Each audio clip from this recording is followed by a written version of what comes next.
Hi hello everyone welcome back to ఒల్లీ రామ్వాగ్స్ channel. ఈరోజు నేను ఈ వీడియోలో పుల్కాని మెత్తగా మృదువుగా ఏ విధంగా చేసుకోవాలి, అదేవిధంగా మనం పుల్కా పెట్టిన తర్వాత ఎలా పెర్ఫెక్ట్గా కాల్చాలి అనేది నేనైతే చేసి చూపిస్తాను. దీనితో పాటు మకానా కర్రీ అండ్ పటోటా కర్రీ కూడా చేసి చూపిస్తాను. పుల్కాకి మెయిన్ పిండి కలపడం దగ్గర నుంచి, అంటే పిండిని సరిగ్గా కలుపుకుంటేనే మనకి పుల్కా అనేది వస్తుంది. సో నేను ఏ విధంగా కలిపాను చేసుకుని కాల్చాలి అనేది కూడా నేను చక్కగా మంచి టిప్స్ తోటి మీకు ఎక్స్ప్లెయిన్ చేశాను. సో ఎవరు కూడా వీడియోని స్కిప్ చేయకుండా చూడండి. నేను పుల్కా వీడియో అనేది మీకు అప్లోడ్ చేద్దామని చేస్తున్నాను. దీనికోసం అయితే ఫస్ట్ గోధుమ పిండి, ఇది మల్టీగ్రెయిన్ గోధుమ పిండి అన్నమాట. దీంట్లో అయితే నేను సాల్ట్ యాడ్ చేసుకుని సరిపడగా వాటర్ పోసుకుని పిండిని అయితే కలుపుకుంటున్నాను. పిండి కలిపేటప్పుడు మనము స్మూత్గా కలుపుకోవాలి, అంటే బాగా ప్రెస్ చేస్తూ కలపకూడదు. ఇలాగా కలుపుకుంటే సరిపోతుంది. వాటర్ అనేది ఒక్కసారిగా పోయకుండా కొద్ది కొద్దిగా పోసుకుంటూ మనకి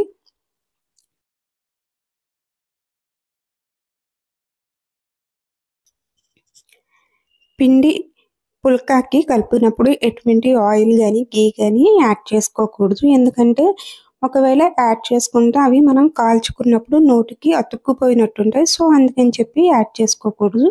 తర్వాత ఇక్కడైతే నేను ఆనియన్స్ని మగ్గబెట్టేసుకున్నాను. 2 కర్రీస్ చేద్దామని అనుకున్నా. వీటి కోసం ముందే ఇలాగన్నీ ప్రిపేర్ చేసుకున్నాను. దీంట్లో ఫస్ట్ కర్రీ వచ్చేసి మకానా క్యాషూ కర్రీ. దీనికోసం అయితే నేను ఆయిల్ హీట్ అయిన తర్వాత 1 కప్పు వరకు జీడిపప్పును అనేది వేసుకుని లైట్ గోల్డెన్ బ్రౌన్ వచ్చే వరకు ఫ్రై చేసుకోవాలి. జీడిపప్పు గుండు అనేది అవైలబుల్గా ఉంటే అది వేసుకుంటే కర్రీ ఇంకా టేస్ట్గా ఉంటుంది. ప్రజెంట్ నా దగ్గర అవైలబుల్గా లేదు. సో ఇది అవైలబుల్గా ఉందని చెప్పి ఇది మాత్రమే యూజ్ చేశాను.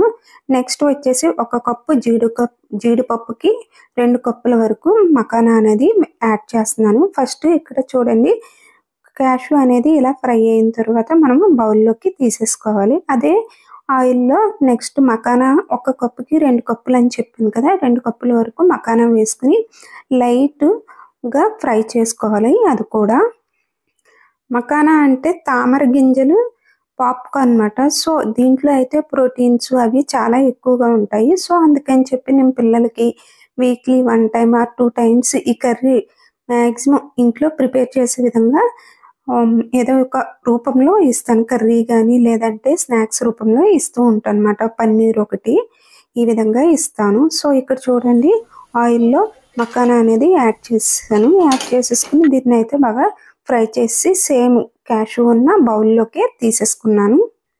నెక్స్ట్ అదే బౌల్లో చూపిస్తున్నాను కదా మీకు, ఆ గరిటెడు ఆయిల్ అయితే తీసుకుని తరువాత పొడవుగా చీలినటువంటి ఆనియన్స్ని వేసుకుని బాగా మెత్తగా అయ్యే వరకు ఫ్రై చేసుకోవాలి. ఇప్పుడు ఈ స్టేజ్లోనే 2 చిల్లీస్ వరకు యాడ్ చేసుకుంటున్నాను. సో చిల్లీ అనేది నేను ఎక్కువగా యాడ్ చేయను. రెడ్ చిల్లీ అనేది ఎక్కువగా యాడ్ చేస్తాను అనమాట, రెడ్ చిల్లీ పౌడర్ అన్నమాట. సో అందుకని చెప్పి 1 or 2 చిల్లీస్ మాత్రమే యాడ్ చేసుకుంటున్నాను అనమాట. నెక్స్ట్ వచ్చేసి స్పైసెస్ని యాడ్ చేయాలి. స్పైసెస్ అయితే నేను ఈ విధంగా స్టోర్ చేసుకుంటాను అనమాట. నెక్స్ట్ స్పైసెస్ చెప్పాను కదా, అవి ఏంటంటే లవంగాలు అన్నమాట. మీకు ఘాటును బట్టి వేసుకోండి. నేను చేసే కర్రీకి అయితే 4 వరకు వేసుకున్నాను. 3 ఇలాచీ కూడా యాడ్ చేసుకున్నాను. నెక్స్ట్ వచ్చేసి 1 ఇంచు దాల్చిన చెక్క అండ్ అల్లం అయితే నేను ఆల్రెడీ క్లీన్ చేసి స్టోర్ చేసుకుంటాను కదా. సో అందుకని చెప్పి ఓన్లీ పైన పీల్ తీసి 1 ఇంచు అల్లం కూడా యాడ్ చేసుకున్నాను. ఈ స్టేజ్లోనే 5 నుంచి 6 వెల్లుల్లి రబ్బలు కూడా యాడ్ చేసుకుంటున్నాను. ఫస్ట్ చాలామంది ఏంటంటే ముందుగానే స్పైసెస్ అనేవి యాడ్ చేస్తారు. దానివల్ల ఏంటంటే స్పైసెస్ ఏమైనా మాడితే మట్టికి కర్రీ అనేది టేస్ట్ మారిపోతుంది. సో అందుకని చెప్పి నేనైతే కొంచెం ఆనియన్ వేగిన తర్వాతే ఈ స్పైసెస్ అనేవి యాడ్ చేసుకుంటాను. ఈ ప్రాసెస్ అంతా చేస్తున్నప్పుడే నాకు పొటాటో కర్రీకి ఆల్రెడీ ఆనియన్స్ అనేవి మగ్గపెట్టుకున్నాను కదా. సో తర్వాత దీనికి మీడియం సైజు ఉండే విధంగా బంగాళదుంపలను అయితే పైన పీల్ తీసి చిన్న చిన్న ముక్కల కింద కట్ చేసుకున్నాను అనమాట. వీటినైతే వాటర్లో వేసి ఉంచుకోవాలి. మనం ఎప్పుడు కర్రీలో వేస్తున్నామో అంటే ఆనియన్స్ మగ్గిపోయిన తర్వాత ఎప్పుడు వేస్తున్నామో అప్పుడే వాటర్లోంచి తీసి మనం కర్రీలో వేసుకుంటే పీసెస్ అనేవి రెడ్డిష్గా అవ్వకుండా ఉంటాయి. సో అందుకని చెప్పి నేనైతే ఫస్ట్ వాటర్లో పోసేసి తర్వాత నేను ఇక్కడ ఏంటంటే ఉల్లిపాయ ముక్కలు మగ్గినాయి కదా, ఈ స్టేజ్లో అన్నమాట ఈ బంగాళదుంప ముక్కలు అన్నమాట యాడ్ చేసుకున్నాను. పుల్కాలు ఎప్పుడు ప్రిపేర్ చేసినా కూడా పిండి అనేది మ్యాక్సిమం 1 hour 1.5 hour నానితే మాట పుల్క అనేది పొంగుతుంది, లేదంటే మనకి పుల్క అనేది గట్టిగా అయిపోతుంది. సో అందుకని చెప్పి 1 hour 1.5 hour వరకు మనము పిండి అనేది నానే విధంగా ముందే కలుపుకొని పక్కన పెట్టుకోవాలన్నమాట. సో నేనైతే ఇక్కడ మటుకి 2 curries at a time prepare చేసేసుకుంటున్నాను. అలా అయితే మనకి టైం అనేది సేవింగ్ అయ్యి ఈజీగా కూడా మనకి పని అనేది అయిపోతుంది. నెక్స్ట్ పుల్కా అనేది కొంచెం బిగ్ ప్రాసెస్ కదా, సో అందుకని చెప్పి ఫస్ట్ కర్రీస్ అనేవి ప్రిపేర్ చేసుకుని పక్కన పెట్టుకుంటే పుల్కాలు చేసుకున్నప్పుడు మనకి ఈజీగా ఉంటుంది. సో ఇక్కడ చూడండి, మకానా కర్రీకి అయితే ఆనియన్స్ కూడా బాగా మగ్గిపోయినమాట. ఇలా మగ్గిన తర్వాత మీకు టేస్ట్ని బట్టి వేసుకోండి. నేనైతే ఇక్కడ ఒక 2 టమాటాస్ పీసెస్ అయితే యాడ్ చేసుకుంటున్నాను.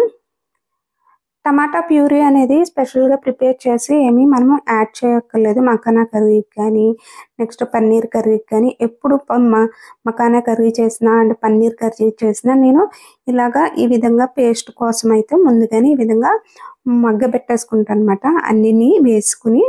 నెక్స్ట్ ఈ స్టేజ్లోనే కొద్దిగా పసుపు అండ్ కల్లుప్పు అనేది నేను కర్రీస్కి యూజ్ చేస్తాను కదా, సో అందుకని చెప్పి కల్లుప్పు కూడా యాడ్ చేసేసుకుంటున్నాను. ఈ విధంగా యాడ్ చేసుకున్న తర్వాత 1 లేదా 2 minutes మాట మనము మూత పెట్టేసి మగ్గపెట్టుకుంటే టమాటా అనేది వెరీ స్మూత్ అయిపోతుంది అన్నమాట. బాగా సాఫ్ట్ అయిపోయి మంచిగా గ్రైండ్ అయినప్పుడు మంచిగా ఉంటుంది. నెక్స్ట్ ఇక్కడ వచ్చేసి పొటాటో కర్రీలో కూడా సరిపడగా ఉప్పు అండ్ పసుపు కూడా యాడ్ చేసేసుకున్నాను. ఉప్పు యాడ్ చేసిన తర్వాత మూత పెట్టేసి మగ్గనివ్వాలన్నమాట. ఎప్పుడు ఉప్పు యాడ్ చేసిన తర్వాత అయినా సరే మూత పెట్టి మగ్గబెడితే వాటిలో ఉన్న వాటర్ తోటి వెజిటేబుల్స్ అనేవి సగం కుక్ అయిపోతాయి అన్నమాట. సో అందుకని చెప్పి ఎప్పుడు ఉప్పు వేసాక కూడా ఒక 5 minutes మగ్గబెడితే మనకి కర్రీ కూడా మంచి టేస్ట్ అనేది వస్తుంది. సో అందుకని ఈ ప్రాసెస్ నేను కంపల్సరీ చేస్తాను. ఇక్కడ మకానా కర్రీకి అయితే ఇవి కుక్ అయిపోయినాయి. సో ఇవైతే కూల్ అవ్వాలని చెప్పి నేను పక్కన పెట్టేసాను. ఇక్కడ పొటాటో కర్రీకి అయితే మటుకి చూడండి, మీకు తెలుస్తుంది పొటాటో ఆల్రెడీ సగం కుక్ అయిపోయింది అన్నమాట, అంటే హాఫ్ కుక్ అయిపోయింది. అంటే వాటర్ అనేది కంటెంట్ ఇప్పుడు మనము చూసుకుని వేసుకోవచ్చు. ఒకసారిగా ఒక 2 glasses ఆఫ్ వాటర్ అలాగా వేసుకోవాలని అవసరం లేదు. సో అందుకని చెప్పి ఈ విధంగా చేసుకుంటాను. నెక్స్ట్ రెడ్ చిల్లీ పౌడర్ కూడా యాడ్ చేసేసుకున్నాను. రెడ్ చిల్లీ పౌడర్ యాడ్ చేసుకున్న తర్వాత ఒక 1 minute ఆయిల్లో అన్నమాట మనము ఈ కలుపుకుంటే రెడ్ చిల్లీలో ఉన్నటువంటి ఘాట్ అనేది పోయి మంచి కమ్మదనం అనేది వస్తుంది. తర్వాత ఇక్కడ నేను సరిపడగా వాటర్ అనేది యాడ్ చేసేసుకుని మూత పెట్టుకుని సిమ్లో పెట్టి కుక్ చేసుకుంటున్నాను. ఇదేంటంటే జీలకర్ర అండ్ ధనియాలు లైట్గా 1 స్పూన్ యాడ్ చేసుకుని హీట్ చేసేసుకుని పౌడర్ కోసము చేస్తున్నాను.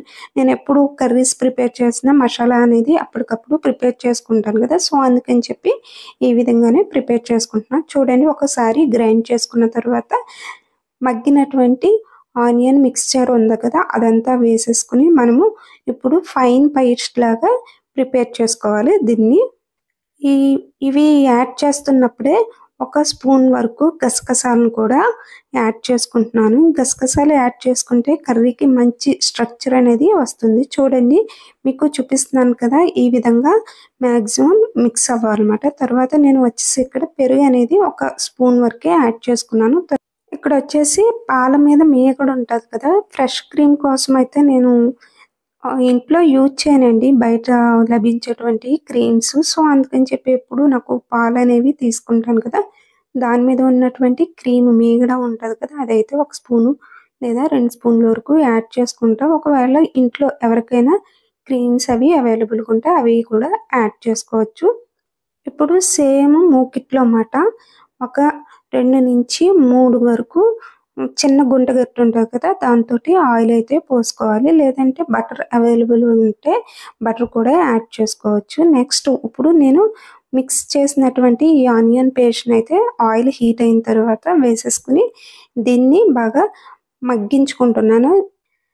ఇటువంటి కర్రీస్ ఎప్పుడు చేసినా కూడా ఫ్లేమ్ అనేది సిమ్లో పెట్టుకుని మనము చేసుకోవాలి. ఒకవేళ హై ఫ్లేమ్లో పెట్టుకుని చేసుకుంటే అడుగు అంటుతుంది అన్నమాట. సో అందుకని చెప్పి ఎప్పుడు కూడా సిమ్లో పెట్టుకుని కుక్ చేసుకోవాలి. ఈ ప్రాసెస్ చేస్తున్నప్పుడు కొంచెం గ్రేవీ అనేది పైకి చిమ్ముతుంది కదా, అలా అవుతుంది. సో అందుకని చెప్పి కొంచెం కేర్ఫుల్గానే చేసుకోవాలి. నెక్స్ట్ ఇక్కడ చూడండి పొటాటో కర్రీ కూడా రెడీ అయిపోయింది. చూడండి నేను ఇప్పుడు చూపించాను కదా, బబుల్స్లా వస్తుంది కదా. సో అందుకనే ఎప్పుడు కూడా ఫ్లేమ్ అనేది సిమ్లో పెట్టుకోవాలన్నమాట. చూడండి ఇక్కడ మనకి ఈ స్ట్రక్చర్ అనేది రావాలి. ఎందుకంటే ఆయిల్లో ఇలా మగ్గితేనే కర్రీకి అనేది మంచి టేస్ట్ అనేది వస్తుంది. ఇప్పుడు ఈ స్టేజ్లో అన్నమాట ఫ్రై చేసుకున్నటువంటి క్యాషు అండ్ మకానా కూడా ఒకసారి యాడ్ చేసేసుకుని బాగా తిప్పుకోవాలన్నమాట. అంటే బాగా మిక్స్ అయ్యే విధంగా కలుపుకోవాలి. ఈ విధంగా మిక్స్ అయిన తర్వాత నేనైతే వాటర్ అనేది యాడ్ చేసుకుంటున్నా. ఒకవేళ మీరు వాటర్ అనేది ముందు యాడ్ చేసుకుని తర్వాత ఇవి వేసుకున్నా ఓకే, లేదంటే ఇలాగ ఒకసారి బాగా పట్టించేసి ఒక చిన్న గ్లాస్ వరకు వాటర్ వేసుకున్నా సరిపోతుంది. ఈ స్టేజ్లో అన్నమాట రుచికి సరిపడు కారం అయితే యాడ్ చేసుకుంటాను. నేనైతే గ్రీన్ చిల్లీ అనేది యాడ్ చేసుకున్నాను కదా, సో అందుకని చెప్పి 1.5 టీ స్పూన్ వరకు రెడ్ చిల్లీ పౌడర్ని యాడ్ చేసేసుకుని ఒక చిన్న గ్లాస్ వరకు వాటర్ అనేది యాడ్ చేసేసుకుంటున్నాను. ఈ విధంగా యాడ్ చేసుకున్న తర్వాత మొత్తం కర్రీ అంతా అన్నీ కలిసే విధంగా కలుపుకోవాలన్నమాట. ఈ విధంగా కలుపుకున్న తర్వాత లిడ్ పెట్టుకుని మనము కర్రీని ఒక 2 లేదా 3 మినిట్స్ సిమ్లో పెట్టి కుక్ చేసుకుంటే మనకి మకానా అండ్ క్యాషు కర్రీ అనేది రెడీ అయిపోతుంది. ఫైనల్గా 2 కర్రీస్ అయితే రెడీ అయిపోయినాయి అన్నమాట. నెక్స్ట్ పుల్కా అనేది ప్రిపేర్ చేసుకోవాలి. చూడండి ఇక్కడ పిండి అనేది ఎంత సాఫ్ట్గా ఉందో.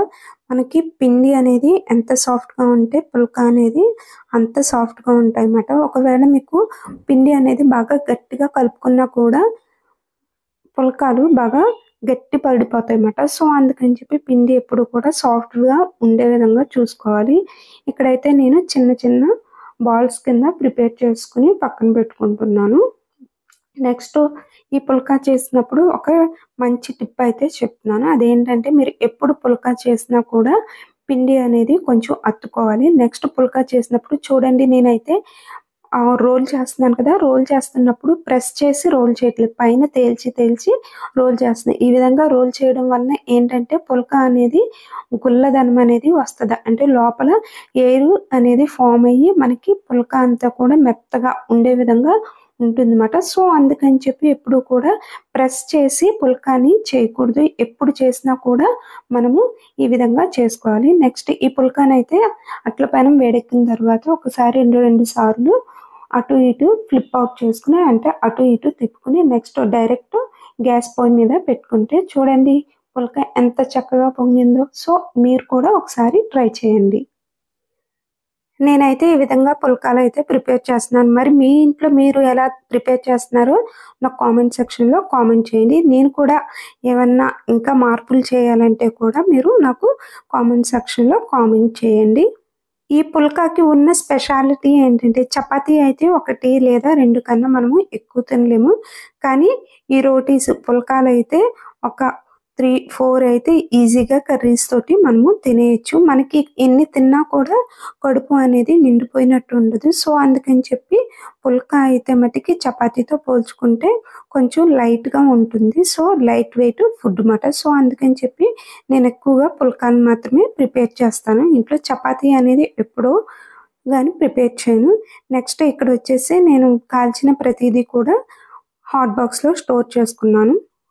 ఓకేనండి, నేను చేసినటువంటి ఈ పుల్కా వీడియో అయితే ఎలా ఉందో కామెంట్ సెక్షన్లో కామెంట్ చేయండి. అదేవిధంగా మీరు కూడా ఒకసారి వీలైతే ట్రై చేయండి. ఇప్పటి వరకు మన ఛానల్ని ఎవరైనా సబ్స్క్రైబ్ చేయకపోతే సబ్స్క్రైబ్ చేయండి. అదేవిధంగా లైక్ చేయండి, షేర్ చేయండి. మరి మన వల్లీరామ్ వ్లాగ్స్ వీడియోస్ కూడా ఎలా ఉన్నాయో ఒకసారి చూసేసి కామెంట్ సెక్షన్లో కామెంట్ చేసేయండి. ఓకేనండి, థ్యాంక్ యూ ఫర్ వాచింగ్.